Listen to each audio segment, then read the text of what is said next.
पटेरी हो म खाइरहेको छु यो चाहिँ थकाइको चाहिँ एकदम राम्रो हुन्छ अरे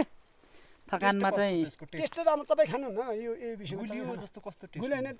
अर्कै किसिमको हुन्छ भन्नै नमिल्ने खालको स्वाद छ एकदम स्वाद छ कि तपाईँ खानु ल ल हामी पनि चाखौँ है त ल म धोएर दिन्छु है हजुरलाई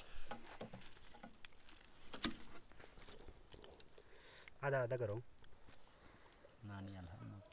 ठुलो दान खा भने है यो थकानमा खाँदा चाहिँ थकान चाहिँ मेटिन्छ अरे त्यही भएर चाहिँ हाम्रो यो अङ्कलजीले चाहिँ कि हामीलाई चाहिँ धोएर चाहिँ यो एउटा के जडीबुटी दिँदै हुनुहुन्छ ल यसलाई नन्दनजी फुटाउनु न त नङैले फुटाउनु न के हुँदैन खालि मर्दैन भने कि दवाई है मौली चिज हो यो सबैलाई यहाँ थकान लागेकै छ त्यही भएर त थकाइ मेट्नको लागि भए पनि एउटा अर्को होला नि त त्यहाँ पछाडि छ त्यो हो चाहिँ खाँदैछौँ हामी चाहिँ ल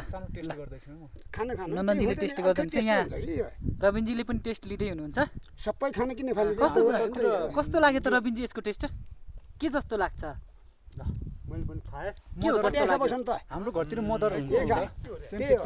पटेरी चले अब हो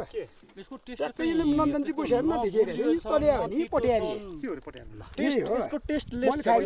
खानु हो खै अब यसलाई खाने बसन्तजी आधा छ छैन तितो पनि छैन केही छैन कि यो ल